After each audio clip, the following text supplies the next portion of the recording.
L'interdit pour moi c'est la liberté, genre. Vraiment tu m'interdis un truc, je vais le faire. Enfin c'est logique. Coucou fraîche, c'est Paola. On est là aujourd'hui pour un sans filtre.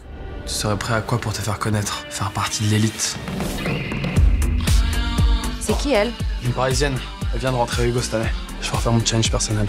Je vais lui retourner le cerveau à tel point que ce sera elle qui me suppliera de coucher avec moi. La confiance. La confiance pour moi c'est quelque chose d'hyper important. Que ce soit la confiance en soi, que ce soit la confiance que tu donnes à quelqu'un. Moi ça m'est déjà arrivé par exemple de faire confiance à quelqu'un, que la personne me trahisse et donc du coup j'ai perdu confiance en moi. Parce que c'est très rapproché, c'est très lié. Quand t'es devenue une jeune femme ou quand t'es en train de le devenir, c'est hyper compliqué parce que maintenant on est dans une société où il y a les réseaux sociaux, où il y a aussi cette nuance du vrai ou du faux, du paraître, du superficiel, etc. Donc c'est assez compliqué d'avoir confiance en soi. Après je pense que c'est une épreuve de tous les jours. Je pense qu'il faut savoir se faire confiance sur certaines choses par rapport au travail, par rapport au personnel et puis voir le positif et puis savoir être fier de soi, savoir de se rendre compte de ses capacités. La trahison. La trahison c'est pas bien.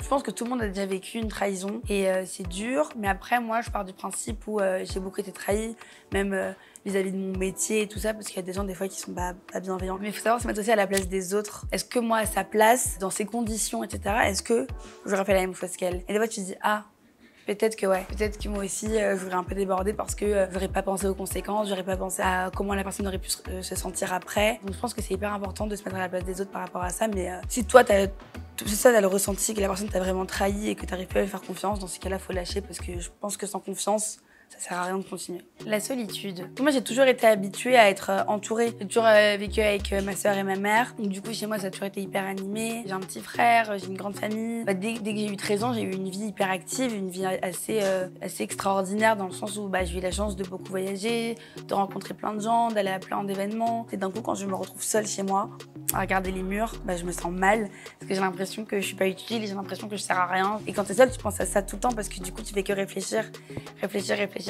Or que quand t'es avec tes potes, tu penses pas à ça. Quand t'es avec tes potes, tu veux juste boire des verres, rigoler. Et c'est pour ça que j'aime pas être seule. Mais c'est un truc que j'essaye vraiment d'apprendre. J'adorerais genre me poser chez moi seule, regarder un film et me dire je veux rester seule ce soir. Sauf que ça m'arrive jamais. Donc les liaisons dangereuses, pour moi c'est un peu une connotation genre hyper excitante. C'est palpitant, c'est stimulant, c'est épicé, tu vois. C'est très spicy d'avoir une relation dangereuse. Moi j'ai eu des liaisons dangereuses, j'ai eu une liaison dangereuse. Et au final, tu te rends compte après que c'est cool d'avoir un amour raisonné aussi. Genre, c'est cool d'avoir un mec qui est gentil, qui est bienveillant, qui aime pas les problèmes, qui est chill et tout, ça c'est trop bien. Mais je pense qu'on a tous besoin d'avoir un peu de liaison dangereuse, tu vois. C'est en mode, c'est cool. L'interdit pour moi c'est la liberté, genre. Vraiment tu m'interdis un truc, je vais le faire. Enfin c'est logique. On m'a beaucoup interdit des choses et tout. Au final j'y suis allée parce que ça me donne encore plus envie de le faire. Et dans les liaisons dangereuses, Célène, elle a beaucoup d'interdits. Puis elle se bloque sur plein de choses. Elle se dit non mais je peux pas faire ça parce que moi je suis fidèle à mes principes, à mes valeurs, j'ai un fiancé. Il est à Paris, mais moi je crois en l'amour absolu, c'est hors de question. Et du coup, elle s'interdit plein de trucs et donc du coup, ça peut la rendre très malheureuse. Et au final, tu te rends compte qu'au final, elle ouvre son cœur et elle y va. Et elle assume, et c'est aussi ça, de faire de ses convictions et de faire de ses valeurs. Même si tu te sens interdit, c'est plus fort que toi, tu y vas et t'assumes et ça se passe bien. Qui a le droit de t'interdire quoi que ce soit? Je suis désolée, t'es née seule, tu meurs seule, dans ta tête, t'es tout seul, tu fais tes trucs toute seule. Pourquoi quelqu'un va te dire tu veux pas faire ça? Non, en fait. Oui, je vais le faire. Si moi j'y crois, je vais le faire.